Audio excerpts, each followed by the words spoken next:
Bienvenue à toi dans cet épisode podcast numéro 9. Aujourd'hui c'est un épisode un petit peu spécial parce qu'on se balade et on essaye d'élever notre fréquence ensemble. Voilà.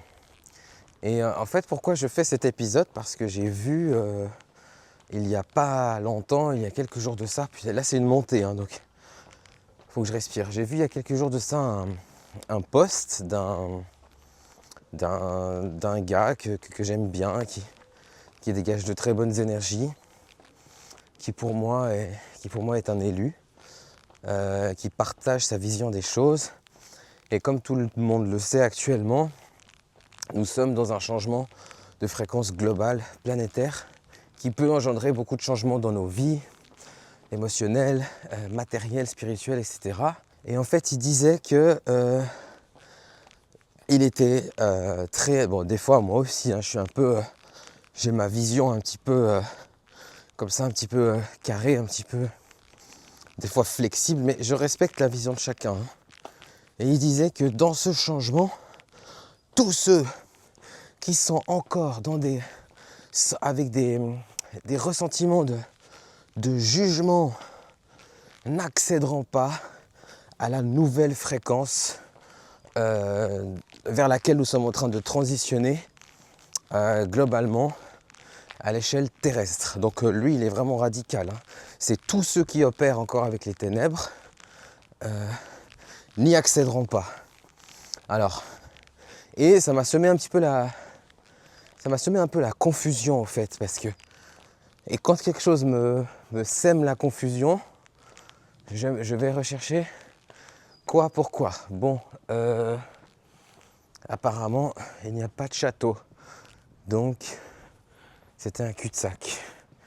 C'est pas grave, on repart. On va voir si on trouve quelque chose. Je vous reprends tout de suite.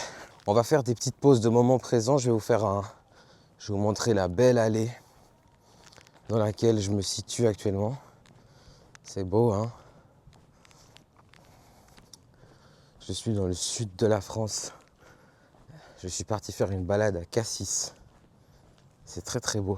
Donc, quand ça sème la confusion comme ça en moi, il faut que j'aille chercher pourquoi ça me défie.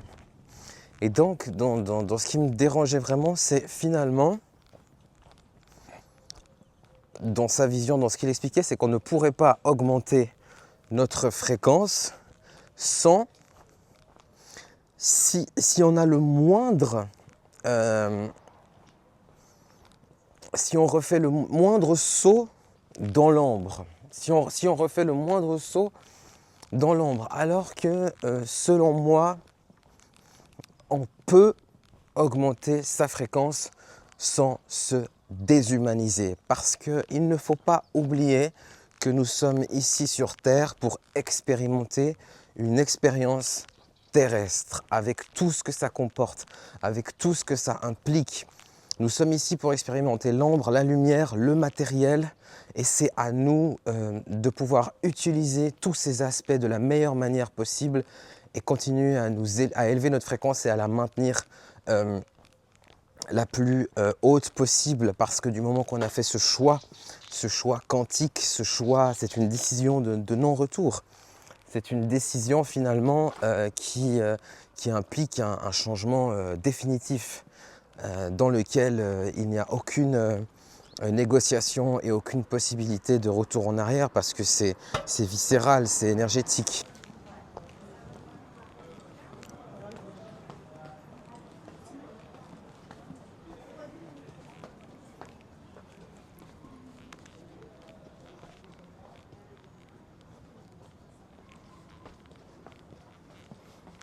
Donc je disais, quand tu as abandonné cette version de toi qui n'est pas toi, qui est juste une version façonnée par les attentes extérieures et par tout ce qui compose le programme que tu as été téléchargé et inconsciemment appliqué, quand tu as pu transcender ton ego, parce qu'il faut une certaine transcendance de l'ego pour pouvoir faire ça, c'est pas donné à tout le monde, hein. Les éternels sceptiques ne pourront jamais faire ça, parce que ne serait-ce que remettre en question 1% de leur vision ou de leur subconscient, non, c'est leur vérité et c'est inapplicable parce que ce qui est intangible est bien sûr pas réel. Donc c'est très compliqué pour eux de s'ouvrir, d'ouvrir des plans de conscience et de manifester concrètement parce que ça leur est impossible de par leur arrogance et leur scepticisme qui sont de très très basse fréquence. Donc ils sont en général souvent empreints de beaucoup de négativité, de frustration, de stagnation. Pour eux actuellement c'est pas quelque chose qui est réalisable. Voilà, donc c'est pourquoi quand on a eu le courage de faire ce choix décisionnel qui amène bien sûr une augmentation des manifestations, qui amène à une augmentation de l'intuition, qui amène une augmentation, voilà maintenant c'est les gosses, qui amène une accélération de ta transformation. En fait, quand tu as pris ce courage-là, c'est vrai que le retour en arrière est impossible.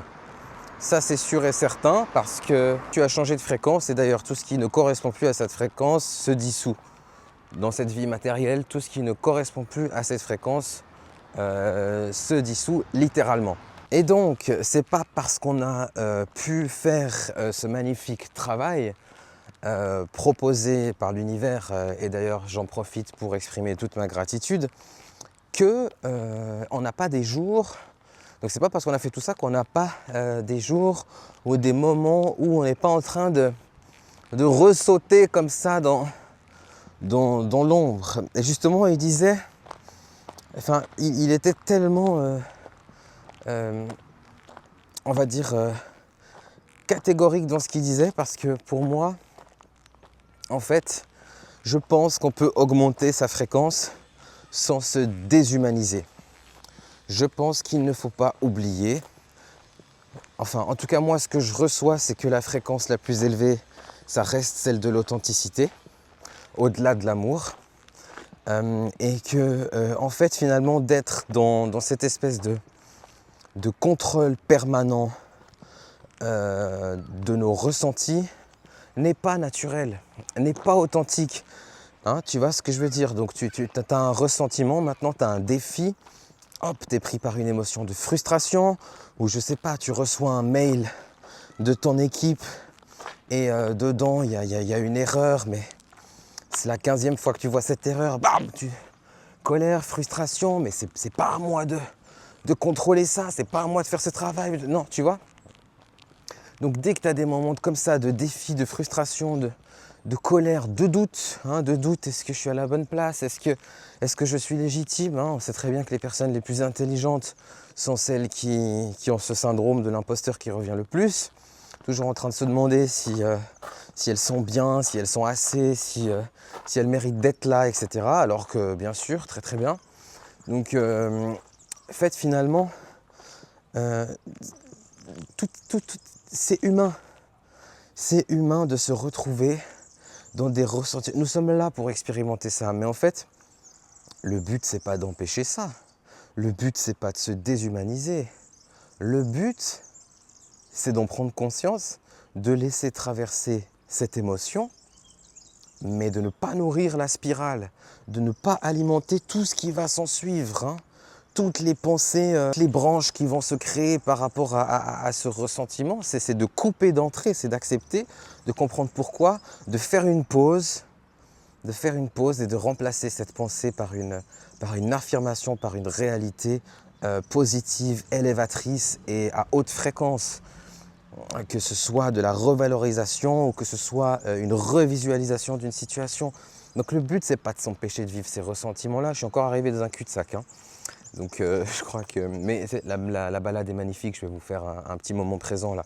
Donc le but c'est pas ça en fait, c'est pas d'empêcher de se conditionner à un espèce d'hyper-positivisme pas du tout naturel, pas du tout authentique. On ne nous a pas demandé ça, on nous a demandé de pouvoir expérimenter l'ombre pour pouvoir se rappeler de la lumière. Donc ça, ce sont des choses qui sont essentielles et je pense que de diriger les gens vers quelque chose comme ça d'extrême, parce que pour moi, tout ce qui est obsessionnel est dysfonctionnel. Bonjour. Parce que pour moi, tout ce qui est obsessionnel est dysfonctionnel, comme je le dis souvent. Donc ça veut dire que ce n'est pas naturel. Ce n'est pas naturel de s'efforcer de ne pas vivre tout ce qui conditionne l'aspect humain. Et en fait, le but du jeu, c'est juste de ne pas nourrir la spirale. Ce n'est pas de s'empêcher de ressentir. Donc moi, je pense qu'il est possible d'élever sa fréquence sans se déshumaniser. Moi, je pense que c'est vraiment possible. Je vais vous faire un petit moment présent. Là, attendez, je vous tourne la caméra. Hop! Jolie petite balade. Là-bas, au fond, on a la mer.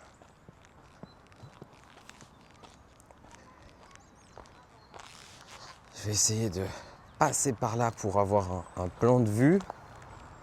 Là, je suis vraiment monté très très haut. Du coup, j'ai pas trouvé l'entrée du château. Je suis passé par en bas, je suis remonté par je sais pas trop où. Mais en tout cas, là, on est sur quelque chose d'assez beau. Un magnifique paysage avec là-bas le soleil qui est en train de se coucher.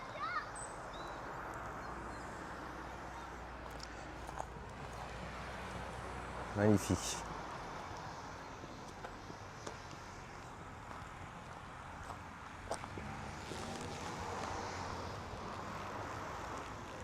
Et pourquoi ça m'a autant confus? Pourquoi ça m'a comme ça questionné, hein, positivement bien sûr? Parce que je suis né dans le blues. Je suis quelqu'un qui est né mélancolique. Je suis né nostalgique. Attention, je ne suis pas né triste, hein. Je suis né mélancolique et nostalgique. Et comme disait un rappeur que j'aimais bien, qui s'appelle Louvre Resval, qui est décédé jeune, paix à son âme, d'une crise d'asthme. Il y avait un interview de lui, comme ça, j'aimais beaucoup sa profondeur d'esprit. Il disait, mais la nostalgie et la mélancolie étaient pour lui, je ne sais plus comment était vraiment la phrase qu'il avait dit, mais il a dit que était un des sentiments qui lui procurait le plus de plaisir. Et c'est pareil pour moi. Ce sont des sentiments qui ne sont pas considérés comme des sentiments à haute vibration, mais qui pourtant sont pour moi les sentiments les plus desquels parmi je m'inspire le plus, qui m'amènent beaucoup de créativité, qui m'amènent beaucoup d'introspection et de beauté. J'aime la nostalgie, j'aime la mélancolie, et jamais on pourra enlever ça de moi. Et c'est ce qui me procure des très très hautes fréquences par conséquence. Par conséquence, ça m'amène des très hautes vibrations et une très forte manifestation dans la réalité matérielle concrète. Donc ça, c'est une formule inévitable. Pourquoi? Parce que ta fréquence unique, ton moi ultime, c'est ta vibration la plus élevée, c'est ta fréquence la plus haute, d'accord? Parce que c'est ça qui compte. Et c'est là où se trouve le cœur de la manifestation, comme je l'explique très très bien dans mon premier projet concept, les 7 phases de la Renaissance. Tu peux d'ailleurs retrouver le lien dans la description et je t'accompagne personnellement à travers 7 masterclass à la rencontre de cette fréquence unique, à la rencontre de ton moi ultime pour manifester une vie alignée avec qui tu es profondément, ta vie de rêve. Bref, le lien se trouve dans ma bio, bien sûr, si tu es intéressé. Donc le cœur de ta manifestation se trouve au cœur de ton moi authentique. Et ça, c'est une réalité que je vous invite à expérimenter et m'en faire les retours. C'est aller vers ce pourquoi ton âme est là et pas ce avec quoi tu as été conditionné. Et ça, c'est, comme je vous disais, la transcendance de l'ego. C'est pas donné à tout le monde d'aller faire ce travail en profondeur parce que ça implique des changements qui sont majeurs, qui peuvent faire peur. Ça implique de prendre son courage. C'est quelque chose, c'est s'abandonner au flux de cette force cosmique, de cette force divine qui a toujours été là, qui t'a toujours envoyé des messages dont tu t'es peut-être pas rendu compte, que tu as peut-être ignoré, dont tu t'es peut-être dit « Ah, mais finalement, t'as laissé couler, tu vois. » Il y a des réponses qui se trouvent au cœur des vibrations de ton cœur. C'est écouter les vibrations de ton cœur. Et avec tout ce que ça implique, rupture, effondrement, déménagement, licenciement, voilà, ça peut impliquer des choses qui peuvent faire assez peur, qui peuvent amener des tremblements comme ça, des tremblements de terre, des séismes dans ta vie matérielle, ici sur Terre. Donc c'est un peu ça le but du jeu, c'est vraiment de retrouver cette fréquence. Et cette fréquence, pour moi, elle est introuvable si on est dans cette espèce de faux, de fake quoi, de faux moi en fait. Tu vois, non, je m'empêche de juger, oh, je m'empêche de critiquer, oh, je m'empêche de m'énerver, oh, je m'empêche d'être triste, oh, je m'empêche de... Tu vois, c'est faux tout ça. Tout ça, c'est faux, c'est pas ce qu'on nous demande. On nous demande d'être authentique, on nous demande d'être vrai, de ne pas nourrir la spirale de l'ombre, certes, de s'en rendre compte quand on tombe dedans, hein, et c'est qu'en tombant dedans qu'on peut se rendre compte de ce que c'est, pas autrement. Donc de se rendre compte de cette spirale et de ne pas la nourrir, voilà. Mais de s'autoriser à ressentir pleinement, parce que nous sommes des êtres humains. Nous sommes venus ici expérimenter la vie d'être humain, que beaucoup de personnes spirituelles oublient et en perdent, je trouve, un certain équilibre. Nous sommes là pour trouver l'équilibre, nous sommes là pour vraiment expérimenter de la meilleure manière. Et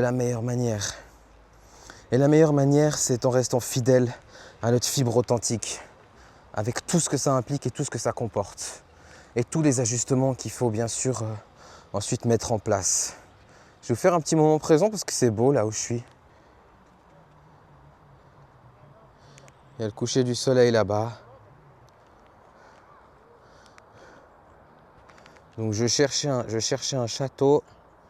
J'ai fini, je crois que je ne peux pas monter beaucoup plus haut, dans une forêt au sommet. Bon, je vais rester là un petit moment. Donc voilà, je ne pense pas que ceux qui ont eu le malheur d'avoir le moindre ressenti humain, la moindre émotion de jugement, la moindre émotion de colère, ne participeront pas à ce grand tournant, à cette grande élévation de fréquence que nous sommes en train de vivre globalement sur Terre. Je ne pense pas, je pense que tout le monde y accédera tant que tu ne nourris pas l'ombre, tant que tu ne nourris pas la spirale, tant que tu ne te laisses pas emporter et finalement absorber par ces basses fréquences finalement qui ne te feront faire que des mauvais choix, ça c'est sûr, je ne dis pas l'inverse. Mais je pense que du moment que tu peux à chaque fois ressauter, hein, parce qu'une fois que tu as fait ce choix quantique, et ben comme une petite sauterelle quantique, tu peux t'en rendre compte et puis tu peux revenir à chaque fois, tu vois, hop, et ça dure jamais parce que tu t'en rends compte et que tu ne nourris pas cette spirale, cette basse fréquence. Bien sûr, toujours opter pour la lumière, bien sûr, toujours chercher à élever sa fréquence, ça c'est sûr, mais ne pas s'empêcher de vibrer authentiquement avec tous les ressentis humains qu'on a mis à l'intérieur de nous. Ce sont des ressentis naturels, ils ne sont pas là pour rien, ils sont là pour justement qu'on puisse se rendre compte de ce que c'est la lumière. Ils ne sont pas là pour qu'on se conditionne comme des robots à s'empêcher de vivre toute émotion négative ou autre. Non, non, c'est pas ça. Attention, ça ne veut pas dire que ça y est, c'est la fête et c'est la porte ouverte pour être tout le temps en colère, pour être tout le temps dans le doute, pour être tout le temps anxieux, etc. Non, même si je sais que l'anxiété, c'est pas quelque chose que forcément qu'on contrôle toujours. Mais toujours revenir à soi tout de suite, ne pas nourrir la spirale, faire ces exercices de pleine conscience, que ce soit de la prière, de la méditation, une belle balade en forêt, comme ça, ou un moment avec soi, pleinement présent, et de tout de suite ressauter dans cette nouvelle dimension, dans ce choix définitif que tu as fait, que tu peux rejoindre à tout moment, à chaque fois que tu sens que tu es en train de vibrer, d'expérimenter des basses fréquences, tu sais que tu peux ressauter dedans instantanément et ça ne dure pas.